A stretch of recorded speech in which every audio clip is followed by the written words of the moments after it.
दर्शकों पे छोड़ता हूं। दूसरा, उन्होंने दुनिया में कहीं भी लड़ाई होती है तो सीज फायर कौन करता है? जिसकी फौज हार रही हो। यहां हम जीत रहे थे, हमने सीज फायर किया। यूनाइटेड नेशंस में कौन देश जाता है? जो छोटा हो, कमजोर हो, जिसकी फौज हार रही हो। हम बड़े थे, ताकतवर थे, जीत रहे थे, हम यूएन में गए। दूसरा, मैं दर्शकों से पूछना चाहता हूं, यूएन बना कब? 24 अक्टूबर 45 को और 26 अक्टूबर 47। यूएन की कोई हैसियत नहीं थी उस समय तक, यूएन की कोई लेजिटिमेसी नहीं थी।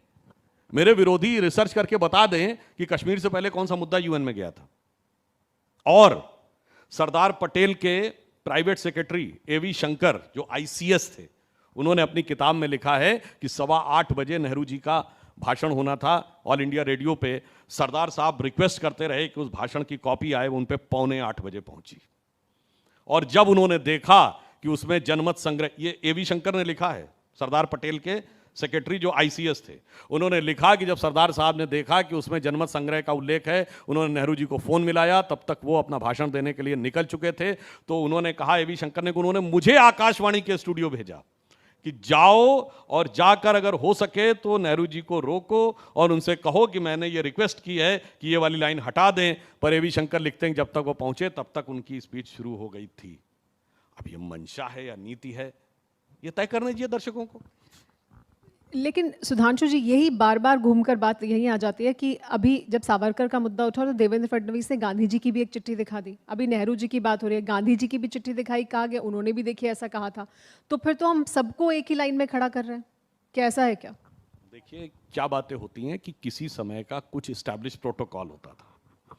अगर आप उसको मुद्दा बनाएंगे तो बात तो सही है ना, कि अगर आप उठाएंगे, बात निकलेगी तो फिर बहुत दूर तक जाएगी। और अगर बात निकलेगी तो कांग्रेस की स्थिति वो हो जाएगी कि कभी खुद पे, कभी हालात पे रोना आया, और बात निकली तो हर एक बात पे रोना आया। एक एक बात निकलेगी और वो इतने फैक्ट के साथ निकलेगी। और मैं तो दर्शकों से ये भी कहता हूं, जो नेहरू जी के लेटर्स हैं, खुद उनके साइन किए हुए, जो 83 में पब्लिश्ड हुए हैं इंदिरा जी की सरकार के समय में, नेहरू मेमोरियल लाइब्रेरी में रखे हैं, उन पत्रों को ही अगर राहुल गांधी जी पढ़ लें तो उसी में से बहुत सारी बातें निकलेंगी। मगर हम उसको मुद्दा नहीं बनाना चाहते। एक सिर्फ नीतिगत, आपने नीतिगत सुनिए, सबके लिए फिर एक नीतिगत बात कह दी। चलिए, हम अपनी तो कोठी नहीं कर रहे हैं।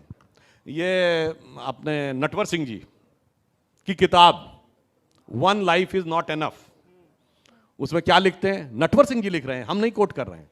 वो लिख रहे हैं कि 1954 में चाइना से आने के बाद नेहरू जी उस पूरी चाइना के साथ जो जो बातचीत हुई, डिप्लोमेटिक बातचीत,